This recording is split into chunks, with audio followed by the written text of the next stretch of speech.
Bonjour à tous, bienvenue dans cette nouvelle édition du JT Vu d'ailleurs. Chaque vendredi, on élargit le spectre sur TV Finance, on parle d'actualité économique, sociale et culturelle. Et justement, comme à notre habitude, on démarre cette émission avec notre focus sur l'actualité internationale, focus qui se nourrit d'une revue de presse issue du site www.vudailleurs.com. On part dans un premier temps aux USA où, un peu moins d'un an après avoir été banni de plusieurs réseaux sociaux, Donald Trump s'apprête à lancer son propre réseau social dénommé Truth Social. Petit retour en arrière, le 6 janvier dernier, lorsqu'une foule déchaînée avait pris d'assaut le Capitole, à la suite de ce tragique événement qui avait fait un mort et plusieurs blessés, le président américain sortant s'était vu interdit de Twitter, de YouTube et de Facebook.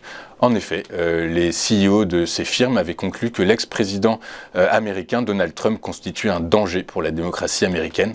Depuis, Donald Trump a reconnu sa défaite à la présidentielle de 2020 et se fait relativement petit dans la sphère publique. Mais il n'en a pas moins gardé de nombreux sympathisants, d'où son idée de lancer son propre réseau social. De nombreux sympathisants, puisqu'en effet, selon ses proches, la plateforme de l'ancien président conservateur devrait compter plus de 75 millions d'utilisateurs. Mais rien n'est gagné, alors que la version test de l'application a été annoncée comme accessible à certains invités. Privilégié dès ce mois de novembre, le site qui hébergeait le programme a été piraté moins de 2 heures après sa mise en ligne. Et ce n'est pas la seule difficulté, puisque l'entreprise Trump doit également faire face à plusieurs désistements de la part de ses investisseurs initiaux qui déclarent forfait en expliquant qu'ils ne souhaitent pas que leur nom soit associé à celui de l'ex-président américain.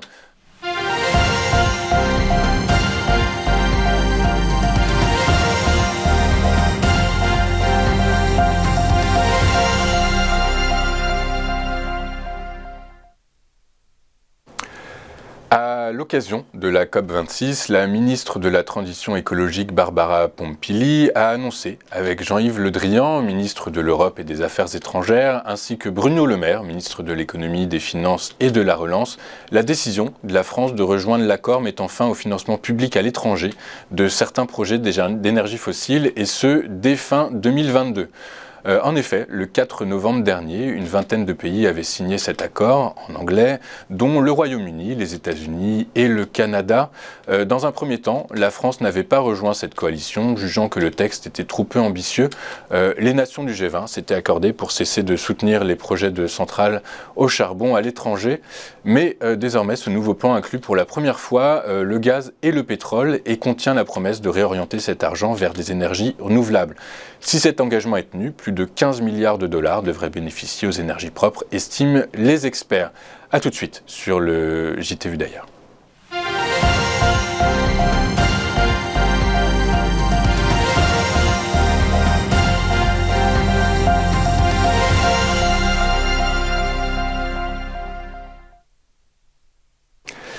Avec le vote de la loi du 2 août 2021 relative à la bioéthique, le cadre juridique évolue autour de la PMA, la procréation médicalement assistée.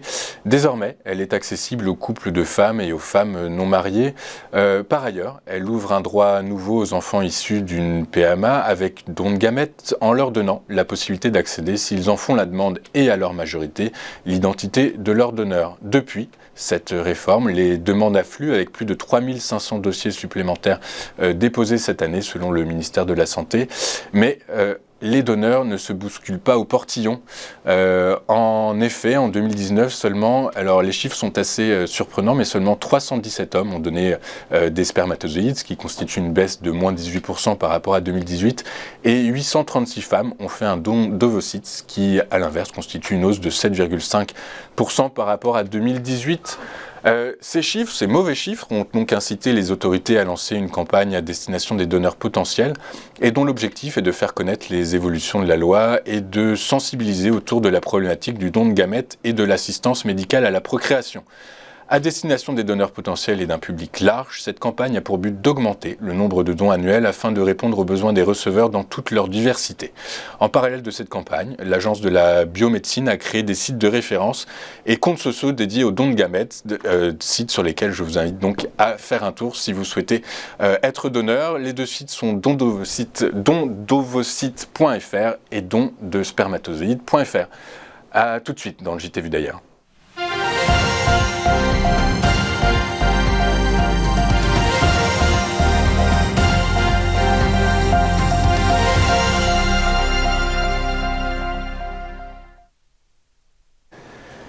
Merci de rester fidèle au JT de Vue d'ailleurs. Avant de refermer cette émission, nous allons aborder les thèmes de la passion, de l'amour courtois et de la salamandre.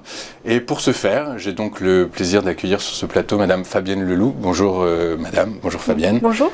Vous êtes une autrice française, principalement romancière et novelliste dans les domaines du fantastique et de l'imaginaire. Vous êtes également professeure agrégée de lettres modernes.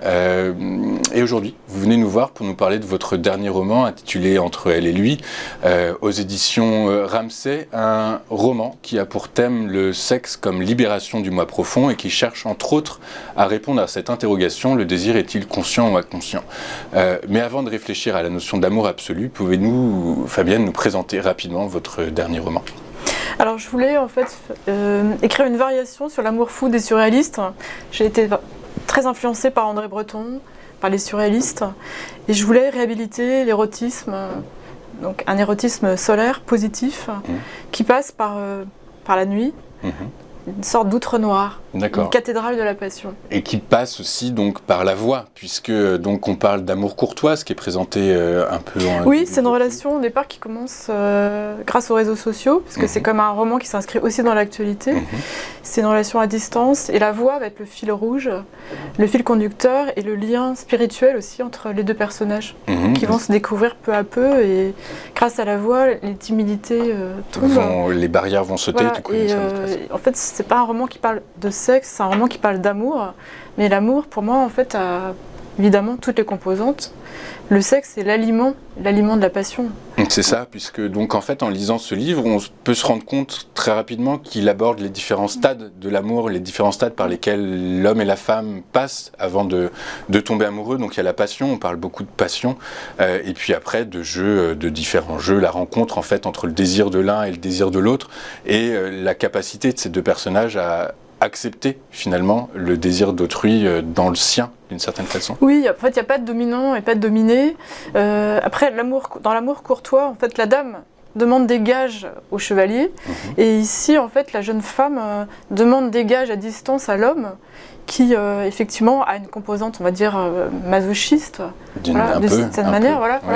En fait, il joue avec les codes SM, sadomasochiste, mais avec beaucoup de poésie et justement beaucoup de respect comme de l'un et de l'autre. Ouais, c'est ce qui... c'est pas du tout... Alors, contrairement à la 4e de couverture, c'est pas un roman à la Georges Bataille. Justement, lui au départ était du côté Georges Bataille, du côté en fait plutôt l'érotisme qui dégrade, où en fait d'ailleurs il a perdu finalement son âme, sa vie, puisque en fait il se confie à elle en disant qu'il a eu une vie un peu dépravée, et elle en fait lui montre grâce à son amour qu'en fait elle peut inclure en fait ses fantasmes qui sont masochistes et les dépasser. Et donc c'est l'outre noir. Je pense au tableau de Soulages que j'adore, c'est vraiment l'outre noir de la passion, et la passion, une passion positive qui va brûler en fait le négatif, le maléfique, mais qui va leur permettre finalement d'être eux-mêmes et de réaliser ce qu'on pourrait appeler le mythe de l'androgyna. Le mythe de l'androgyne, alors justement, vous dans votre livre, vous faites référence à l'androgyna et vous dites que dans un couple, finalement, ce serait peut-être le troisième sexe, et donc finalement, cet androgyna pourrait amener à une forme de complémentarité parfaite entre l'homme et la femme, ou l'homme et l'homme, ou la femme et la femme. Enfin non, en l'occurrence entre l'homme et la femme.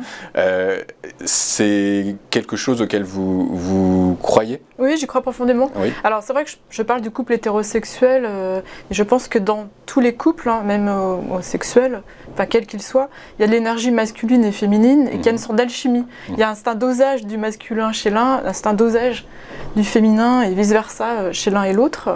Et que justement, grâce à l'érotisme sacré, grâce à l'amour, on peut arriver finalement à combiner cette énergie et à transcender en fait aussi le quotidien par cet amour qui est une force. En fait, moi, ce que je veux montrer, c'est, comme je disais, c'est un érotisme positif, l'amour en fait dans ce qu'il a de plus beau, la force, la sagesse et la beauté d'une relation amoureuse.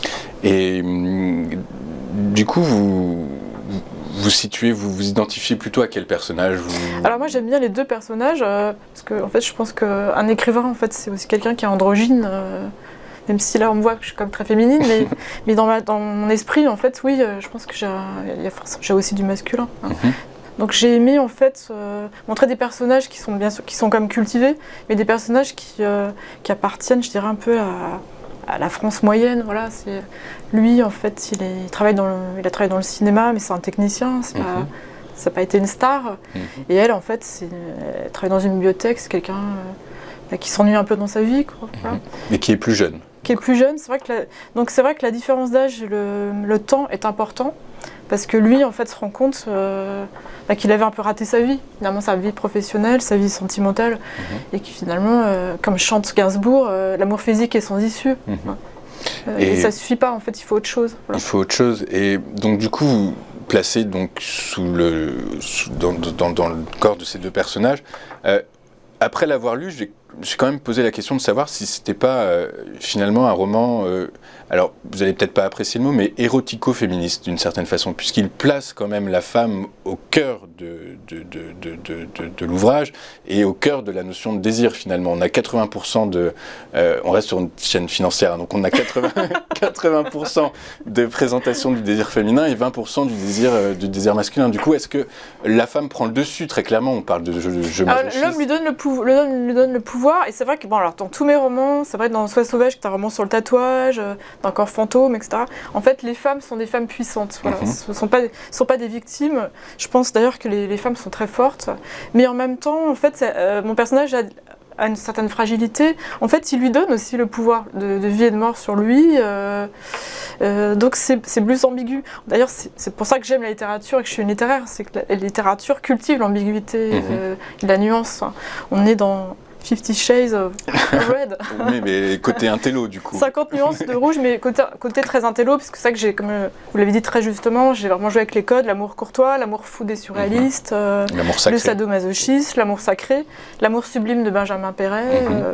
Et également de Salamandre. Alors, pour rien cacher, je vous ai eu au téléphone, on a parlé un petit peu de ce qu'elle pouvait être la salamandre, ce monde d'interprétation. Vous avez la vôtre qui est très clair. En fait, en réalité, la salamandre, c'est pas qu'un animal. En fait, c'est un style littéraire qui place donc la femme au centre des attentions masculines.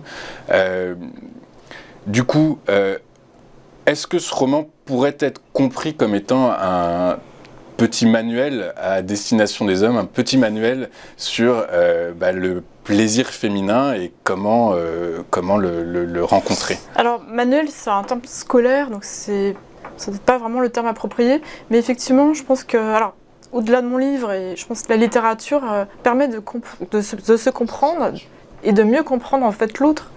Et je pense qu'en tout cas que ce livre peut permettre aux hommes de comprendre en tout cas le désir d'absolu de certaines femmes dont je fais partie. Voilà.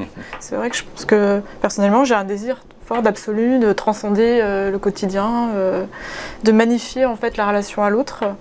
Et mon personnage incarne cette facette de moi. Enfin, les deux personnages, je m'avais posé la question parce que lui dans la version plus noire, et elle dans la version rouge. Voilà, c'est ça.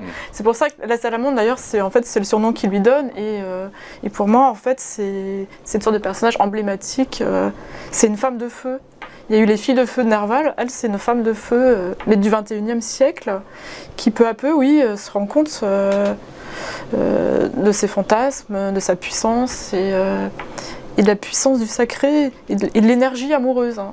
Sexuelle et amoureuse. Je comprends. Du coup, c'est un livre que vous conseillerez aussi à des hommes?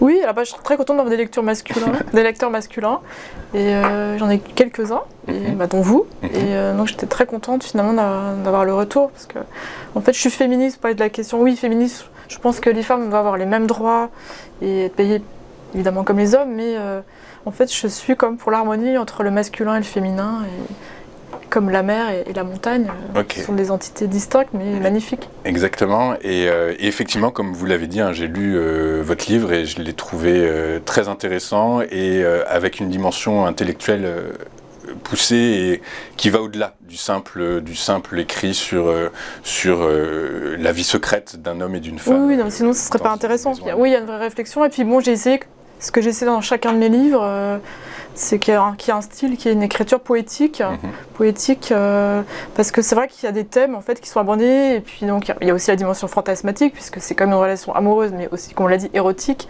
Donc, et c'est de ne pas être d'être cru, mais sans être vulgaire, qu'il n'y ait pas d'obscénité. Voilà. Non, c'est très, effectivement, voilà. Donc ça, il y a un grand travail justement là-dessus, sur la langue. Pour moi, ça c'est très important de parler du style. On n'en parle peut-être pas assez dans les émissions littéraires. Donc je vous remercie encore de m'avoir invité. Je vous en prie, merci à vous d'être venu, d'avoir répondu à notre invitation. Vous avez un roman en cours d'écriture ? Oui, alors j'ai une nouvelle qui va apparaître bientôt dans une anthologie sur le vampirisme, qui a un petit clin d'œil justement. Là, ça sera plutôt sur l'amour entre femmes. Et le prochain, en fait, ce sera sur l'art. Ça sera vraiment sur l'art. Voilà, beaucoup plus complexe, avec beaucoup de personnages. Mais il y aura des financiers, justement, parmi les personnages. C'est très bien, tout le monde y trouvera son compte. Voilà, donc en fait, ce sera plutôt, justement, avec beaucoup de personnages masculins. Là, voilà. D'accord, Donc, mais il faut se renouveler. C'est ça, de toute façon, donc, je rappelle que vous avez écrit donc, Entre elle et lui, qui est publié aux éditions Ramsay. Oui, je peux montrer le livre. Oui, il est là, vous l'avez donc ici. Un roman mêlant érotisme et émotion. Madame Laloux, je vous remercie d'avoir été avec nous, de vos explications, et puis je vous dis à bientôt et bonne chance pour ce livre. Merci beaucoup. Ainsi s'achève ce JT de Vue d'ailleurs. Rendez-vous vendredi prochain pour le prochain numéro, le dernier avant celui d'après. D'ici là, je vous invite à consulter le site de Vue d'ailleurs, tvmedia.fr. Merci à tous et à tous pour votre attention. Bon week-end et à bientôt.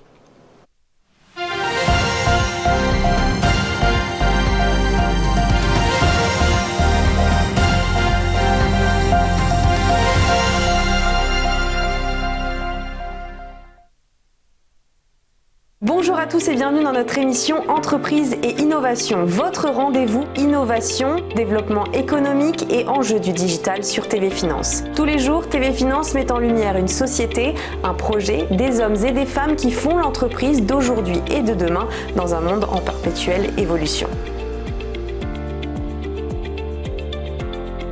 Pour y participer, contactez-nous sur tvfinance.fr.